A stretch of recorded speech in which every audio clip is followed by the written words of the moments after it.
The old rotary phone in my kitchen, the one with the heavy black receiver and a cord that still coiled perfectly, began to ring. It was a shrill, insistent sound, a relic from another time. I was stirring a pot of sweet tea, watching the sugar dissolve in the amber liquid, and the sound made me pause. Teddy was the only person who ever called that line anymore. Everyone else used my cell. I wiped my hands on my apron and lifted the receiver. The weight of it felt familiar, solid. Hello? There was a crackle, then a man's voice, not my son's. And the petition is filed, hearing is set for the 13th. Another voice joined in, and this one I knew. It was my son, my Teddy. Good, good. We just need to be careful until then. Keep everything normal. A cold stillness moved through me. It wasn't a conference call I had dialed into. It was a conference call that had somehow dialed out to me. A wrong number, a crossed wire, a mistake in the universe. "Is she gonna be a problem?" the first voice asked. I recognized it now, Mr. Vance, Teddy's lawyer. A man with a smile that never reached his eyes. Teddy sighed. It was a sound I knew well, the sound of him feeling burdened. No. She can barely think anymore. She just sits there. It's sad, really. But it'll make this whole process smoother. The air in my kitchen grew thin. The scent of mint and sugar vanished. I looked at the wall, at the calendar from the local funeral home, the one they sent out every year. It was a picture of a garden in deep summer. My hand, the one not holding the phone, was perfectly steady. My 36 years as a claims adjuster had taught me one thing above all others. When you witness the initial point of impact, you do not move. You observe, you document, you wait.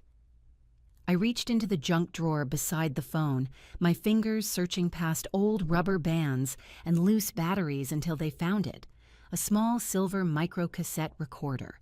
I'd used it for years to take statements at accident sites. I pressed the two small buttons, record and play, at the same time. A tiny, almost inaudible click was the only sound it made. "Là, the annuity is the main asset," Mr. Vance was saying. "Once the judge signs the guardianship order, we control the annuity outright. We can use it to cover the settlement." The settlement. The reason for the tight lines around Teddy's mouth for the past 6 months. The $310,000 malpractice judgment that threatened his insurance brokerage, the one I had helped him start. "She won't even know what's happening," Teddy said, his voice softer now, laced with a strange counterfeit pity. "It's for the best. She needs someone to look after her." I stood there in the quiet of my own kitchen, a ghost listening to my own eulogy, and I held the phone to the little microphone until the line went dead. I did not hang up. I gently placed the receiver back in its cradle. The click it made was unnervingly loud in the sudden silence. For a long time, I just stood there, my hand resting on the cool plastic of the recorder. The world had shifted, not with a violent tremor, but with a quiet, sickening slide, like a house settling on a cracked foundation, and I, Eulalia Beauchamp, was inside. Before that phone call, my life had a rhythm as reliable as the seasons in South Carolina. Mornings were for tending the roses that grew along my porch railing, their petals the color of a sunrise.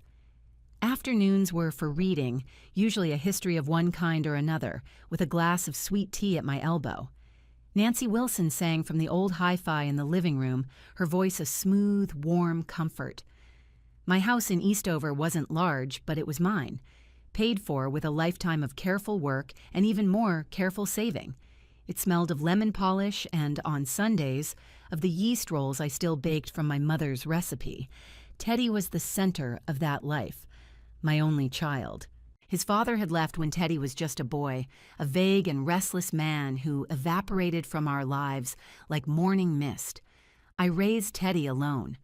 I worked my way up from the secretarial pool to senior claims adjuster at Palmetto Mutual, a job that required a deep and abiding skepticism of human nature. I saw every kind of fraud, every flavor of deception, staged fender benders, phantom injuries, exaggerated losses. My gift was not just seeing the lie, but seeing the pattern behind it. People, I learned, are creatures of habit, even in their dishonesty. I poured everything I had into that boy. I made sure his shirts were always pressed, his homework was always done. I sat in the front row at his high school graduation, my heart so full it felt like it might burst. When he decided he wanted to go into the insurance business himself, I was the one who paid for his licensing exams, quizzing him at the kitchen table night after night. I saw his ambition as a reflection of my own hard work. Apparently, ambition works both ways. He used to visit every Sunday. He'd sit in his father's old armchair, loosen his tie, and tell me about his week. He'd complain about his clients, about the market, about the pressures of running his own firm. I would listen, nodding, bringing him a plate of whatever I'd cooked. In the last year, those visits had changed. He'd started looking at me differently with a kind of intense, worried scrutiny. He'd ask the same questions over and over. "Did you take your blood pressure medicine today, Mama? Are you remembering to eat? You seem a little tired, a little distant." I had thought it was concern. Grief makes people very easy to persuade. I had lost my sister the year before, and the quiet of the house had been heavier since. I assumed he was worried the loneliness was getting to me. I now understood he wasn't observing my condition. He was building a case. That night, after the phone call, I couldn't sleep. I sat in the dark of my living room, the micro-cassette recorder on the table in front of me. The streetlights cast long, distorted shadows across the floor. The house felt enormous, empty. Every creak of the floorboards sounded like an intrusion. I rewound the tiny tape and played it again, holding the small speaker to my ear. She can barely think anymore. The words were colder the second time, stripped of any context but the raw fact of their intent. "We control the annuity outright." There it was, the motive. It was never about my health. It was about my money, the $740,000 annuity I had so meticulously built over 40 years, the fund that was meant to ensure I would never be a burden to anyone, least of all to him. It was now the target of a meticulously planned claim, and my son was the claimant. A deep, weary coldness settled in my bones. This was not a family matter anymore. This was a professional one. I needed counsel. The next morning, the sun rose hot and white, bleaching the color from the sky. The air was already thick with humidity. I made my coffee and sat on the porch, watching the neighborhood wake up. Mr. Easley, our mail carrier for the last 15 years, came up the walk, his bag slung over his shoulder. "Morning, Ms. Lally," he said, handing me the small bundle of mail. "You got something official-looking in here today. From the county courthouse." He tapped a long, stiff envelope. My name and address were typed neatly on the front. I took it from him, my fingers tracing the sharp edges. "Thank you, James." "You take care now," he said with the tip of his hat, and continued on his route. I looked at the envelope. The return address was the Richland County Probate Court. I turned it over. The flap was sealed, but there was a faint telltale crease near the edge, a slight disturbance in the paper fibers. The kind of mark left when a letter has been carefully opened and resealed. Teddy had a key to my house. He often stopped by in the mornings, he said, just to check on things. He must have seen it in the box and steamed it open, then put it back for me to find, to maintain the illusion. My chest tightened. He had read my mail. He had read a legal notice addressed to me, concerning me, and then sealed it back up as if he had no part in it. The violation felt more intimate than the phone call. It was a physical trespass, a quiet invasion of my home and my privacy. I went inside and sat at the kitchen table. I used my silver letter opener, the one my team at Palmetto Mutual had given me on my retirement, to slice the envelope open cleanly. The document inside was dense with legal language, but the words, "petition for guardianship and conservatorship," were impossible to misunderstand. I read through the attached affidavit. It was signed by Theodore Beauchamp. It was a work of fiction. It described me as frequently disoriented, unable to manage her own financial affairs, and a danger to herself due to cognitive decline. It cited instances of me forgetting appointments I had never made and misplacing items I had never owned. It even mentioned my quietness, my tendency toward reflection, as evidence of my withdrawal from reality. He had taken the quiet fabric of my personality and twisted it into a symptom of incompetence. I folded the papers neatly and placed them on the table next to the cassette recorder. Evidence, Exhibit A and Exhibit B. I knew I couldn't do this alone. I needed someone who understood this world, someone who saw the patterns just as I did. The name came to me then, clear as a bell, Geraldine Whitfield. We had been on opposite sides of a dozen complex claims cases back in the day.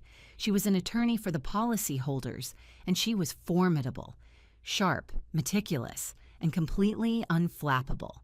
She never fell for the usual tricks. If anyone could see this for what it was Geraldine. I found her number in my old address book. Her firm was downtown on Gervais Street. I dialed and a receptionist answered. "Whitfield and Associates, how may I help you?" "I'd like to speak with Ms. Geraldine Whitfield, please," I said, my voice steady. "My name is Eulalia Beauchamp. Tell her it's an old matter from Palmetto Mutual." There was a pause, then a click. Geraldine's voice came on the line, unchanged by the years. It was crisp and direct. "Lally Beauchamp. Now that's a name I haven't heard in a while. I trust you're not calling to tell me one of my old clients suddenly discovered a phantom injury." A small, dry smile touched my lips. "No, Geraldine, nothing like that. The claim this time is a bit more personal. I need to hire you." There was a moment of silence.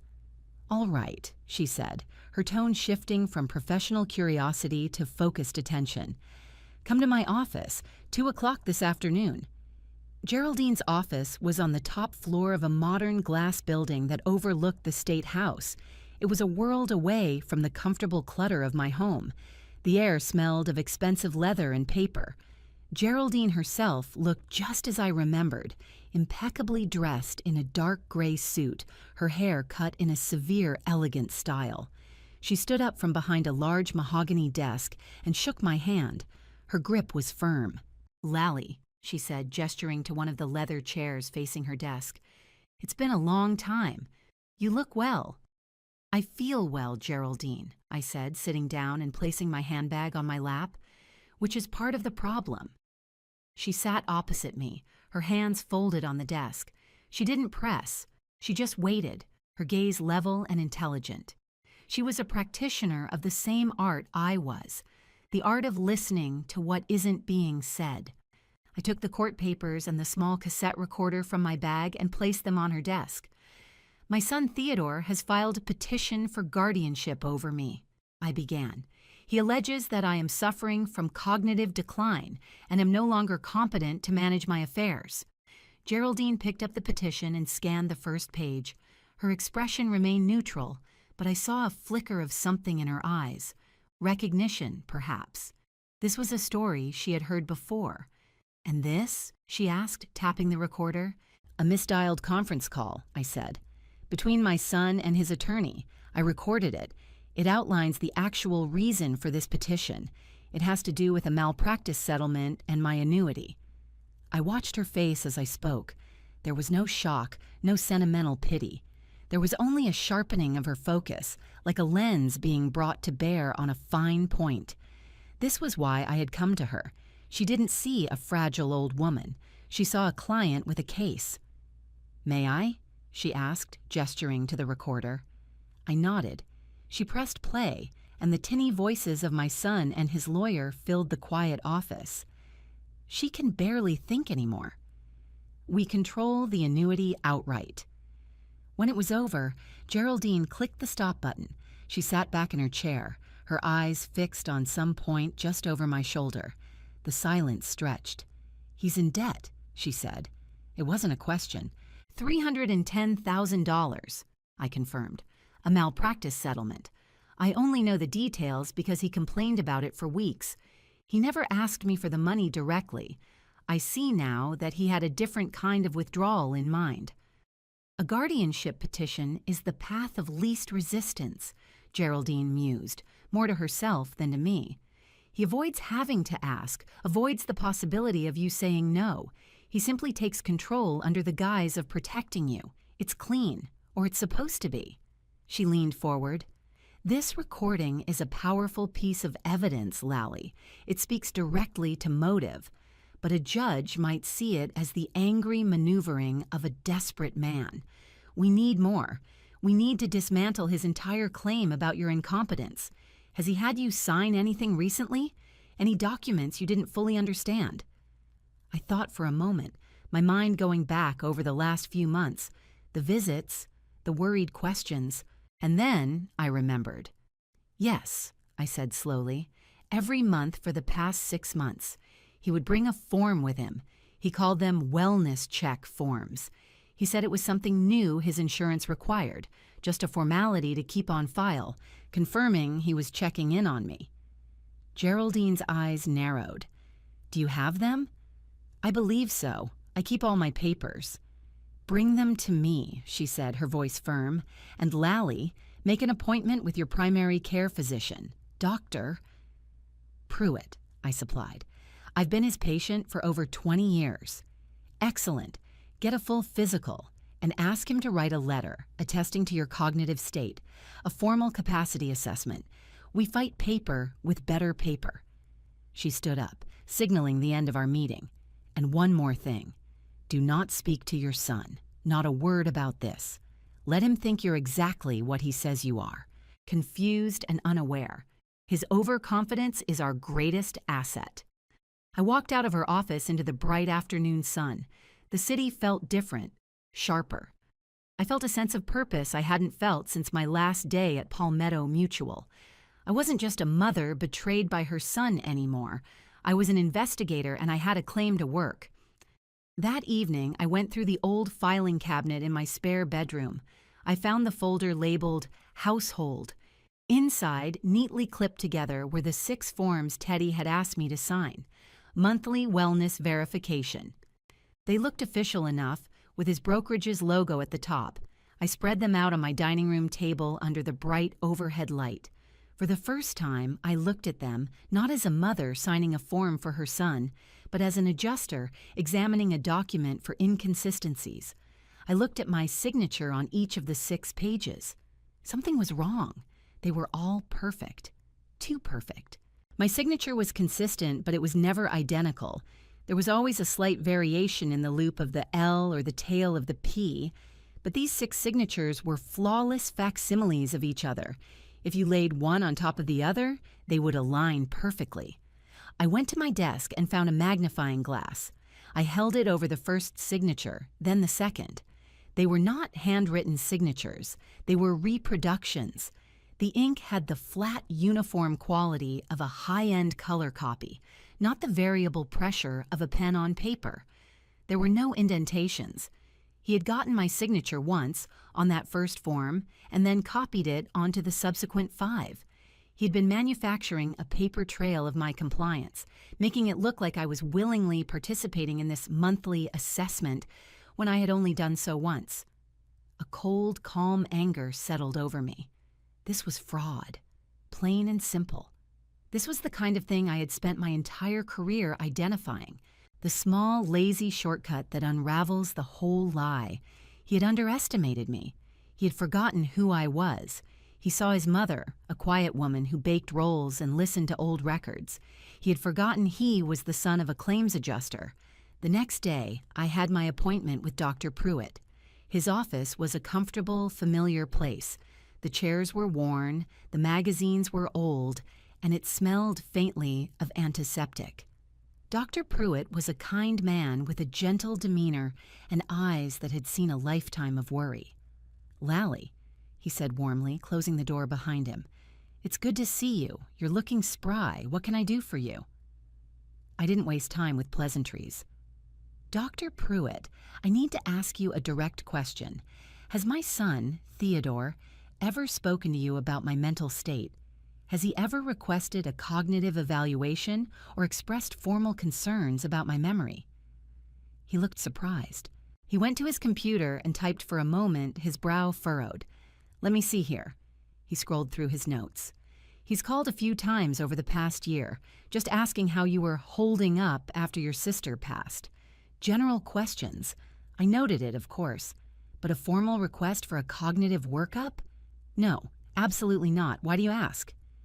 He's petitioning the court for guardianship, I said, the words tasting like metal in my mouth.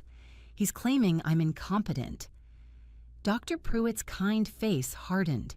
He took off his glasses and rubbed the bridge of his nose. Well, that's just nonsense. Utter nonsense. Lally, your blood pressure is better than mine, and you're sharper than most of my patients half your age. We just did your full physical 2 months ago. You're in excellent health. Would you be willing to put that in a letter for my attorney? I asked quietly. A formal letter of capacity. I'll do more than that, he said, his voice ringing with indignation. I'll write an affidavit, and if you need me to, I'll show up in that courtroom and say it myself. This is an outrage. I felt a wave of gratitude so strong my eyes burned. Thank you, doctor. That means more than you know. He patted my hand. You just take care of yourself, Lally, and you let your lawyer handle the rest. The days leading up to the hearing were the longest of my life. The house, once my sanctuary, now felt like a stage. I was playing a part, the one my son had written for me. When he called, I made my voice sound a little weaker, a little more tired. Hey, Mama, he said one evening, his voice dripping with the false cheer that now set my teeth on edge. Just calling to check in. Did you have a good day? Oh, it was quiet, Teddy, I said, letting my words drift a bit. The usual. That's good. Did you remember to eat lunch? I think so, I said. Yes, I had some soup. It was a delicate performance. I had to seem just confused enough to fit his narrative, but not so much that he would become suspicious and try to move up the hearing. He was confident. He believed his own story. He saw what he wanted to see.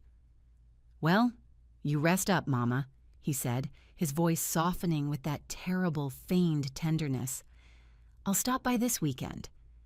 That would be nice, dear, I said, and hung up the phone. My hands were trembling slightly. Lying to my own son, even in the service of the truth, felt like a deep and profound failure. I had raised him to be an honest man. Somewhere along the way, he had learned a different set of lessons. The day of the hearing arrived, gray and overcast. The air was heavy, promising rain. I dressed carefully in a simple navy blue dress and the string of pearls my husband had given me on our 10th anniversary. They felt cool and smooth against my skin, a small piece of a life that felt a world away. Geraldine met me at the courthouse entrance. She gave me a brief, reassuring nod. Ready, Lally? As I'll ever be, I said. The probate courtroom was smaller than I expected, paneled in dark wood that absorbed the light. It smelled of old paper and floor wax. Teddy was already there, sitting next to Mr. Vance at one of the tables. He wore his best suit, the charcoal gray one I had bought him when he first opened his brokerage. He looked serious, concerned, the dutiful son. He gave me a small, sad smile when I walked in. I met his gaze for a moment, my expression unreadable, then looked away. We sat at the opposing table. I placed my handbag on the floor beside my chair. Inside it were the forged wellness forms, Dr. Pruitt's affidavit, and the small cassette recorder. The judge was an older woman with sharp, intelligent eyes and a no-nonsense demeanor. She read the petition summary aloud in a dry, dispassionate voice. Then she looked to Mr. Vance. Counselor, you may begin. Mr. Vance stood up. He was a smooth, polished man. He spoke in a low, respectful tone, painting a picture of a son's reluctant, heartbreaking duty. Your Honor, he began, this is not a petition my client enters into lightly. This is about protecting the woman he loves more than anyone in the world. Mrs. Beauchamp's a wonderful woman, a pillar of her community. But sadly, time takes its toll on all of us. Over the past year, my client, her only son, has watched with growing concern as his mother's memory has begun to fail. She has become withdrawn, confused. She misplaces things. She forgets appointments. He gestured toward me. "As you can see, Your Honor, she is not even fully present with us today. Her quietness, her passivity, it all points to a cognitive decline that now requires intervention. Mr. Beauchamp is here today to ask the court to allow him to step in, to manage her affairs and ensure her safety and well-being for the remainder of her years," he went on, listing the fictional examples from the affidavit. I sat perfectly still, my hands folded in my lap, my gaze fixed on the judge. I did not react. I let him build his case on the foundation of my silence. When he was finished, the judge looked at me. "Mrs. Beauchamp, do you have anything you wish to say in response to this petition?" Before I could speak, Teddy leaned forward and spoke to his lawyer, his voice a stage whisper that carried through the quiet room. "She won't understand the question." Geraldine stood slowly. "Your Honor, my client does have a response. But first, perhaps Mr. Beauchamp would like to clarify a statement he just made." Teddy looked startled. The judge's eyes narrowed slightly. "Mr. Beauchamp?" He cleared his throat, flustered. "I just meant, Mama gets confused easily. The stress of all this." Geraldine gave him a moment to flounder before she turned back to the judge. "Your Honor, Mr. Beauchamp's entire case rests on the assertion that his mother is incompetent. We are here today to prove that not only is Mrs. Beauchamp fully competent, but that this petition was filed in bad faith and for reasons that have nothing to do with her well-being." She walked to the clerk and handed over a document. "First, we would like to submit into evidence this affidavit from Dr. Marcus Pruitt, Mrs. Beauchamp's physician of 22 years. The judge took the letter and read it. Her expression did not change, but she read it twice. "This is a letter of capacity," the judge stated, looking over her glasses at Mr. Vance. "Dr. Pruitt asserts that Mrs. Beauchamp is, in his professional opinion, of sound mind and fully capable of managing her own affairs." Mr. Vance looked shaken for the first time. "We were unaware of this examination, Your Honor." "That's because you never requested one," Geraldine said coolly. "You simply made assumptions. Next, I'd like to address the so-called wellness verification forms attached to your petition as evidence of my client's decline." She placed the file with the 6 forms on the judge's bench.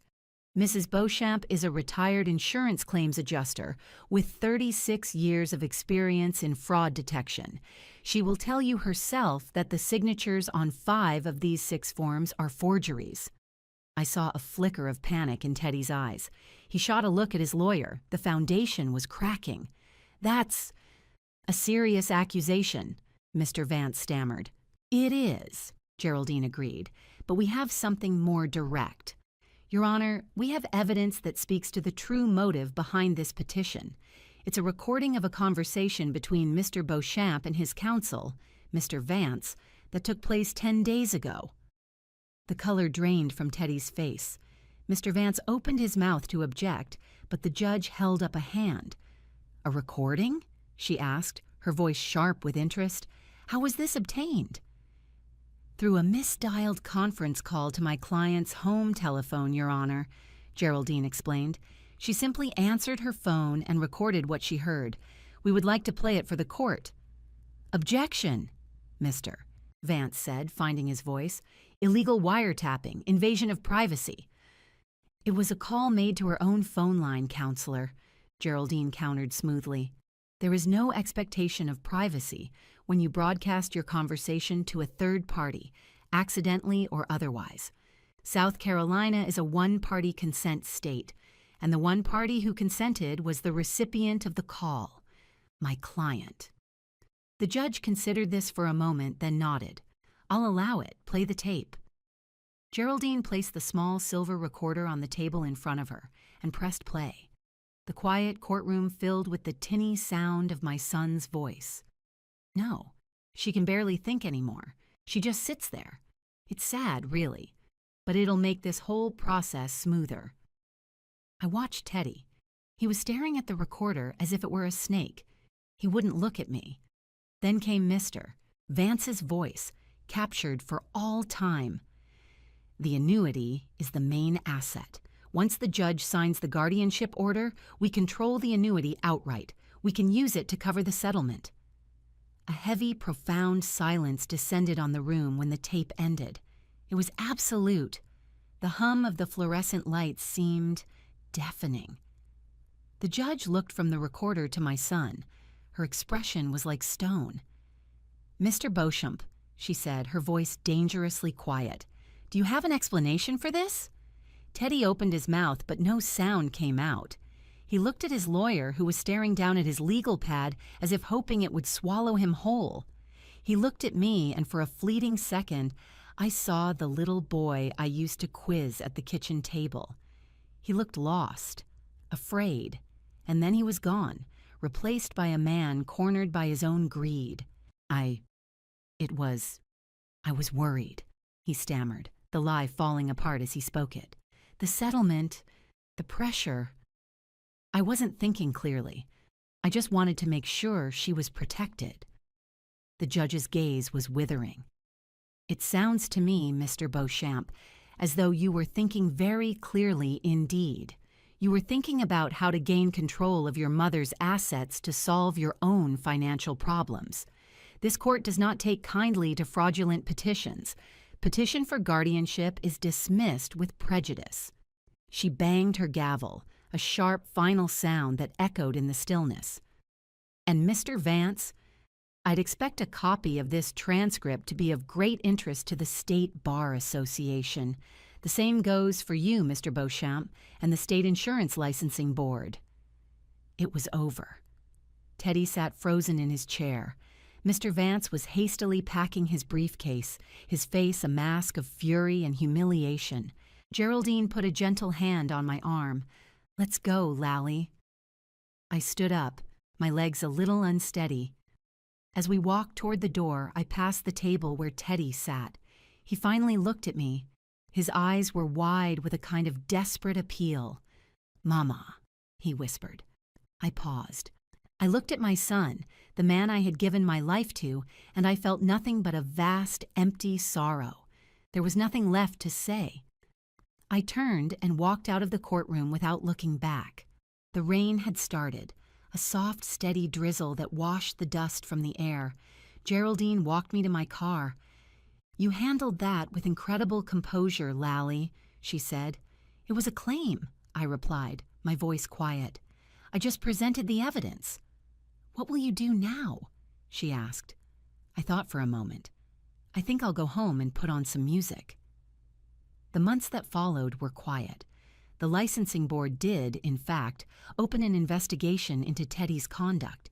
His brokerage folded under the weight of the settlement and the scandal. He sent me a letter once, full of excuses and blame. I read it and then I put it away. It was another document in a closed file. Life settled back into its rhythm, but it was a new rhythm. The silence in the house was different now. It was not the silence of loneliness, but the silence of peace. I worked in my garden. I read my books. My neighbors from Allen Benedict Court still stopped by for sweet tea on the porch. The world kept turning. On New Year's Day, I was in my kitchen. The air was rich with the smell of collard greens, simmering on the stove with a smoked turkey wing, and black-eyed peas warming in another pot. It was a tradition, for luck and for money in the coming year. Nancy Wilson was singing from the hi-fi, her voice filling the house. I looked around my small, warm kitchen at the familiar objects, the well-worn countertops. Everything was the same, and yet everything was different. I had lost a son, or perhaps I had simply lost the illusion of the son I thought I had raised. But I had not lost myself. My mind was my own, my home was my own, my future was my own. The claims adjuster in me knew that loss was a part of every settlement. You assess the damage, you document the facts, and you accept the final disposition. You could not recover what was fundamentally gone. You could only protect what remained. And what remained was me, Eulalia Beauchamp. Standing in my own house, on my own 2 feet, ready for the new year. I took a deep breath, and the air smelled like hope.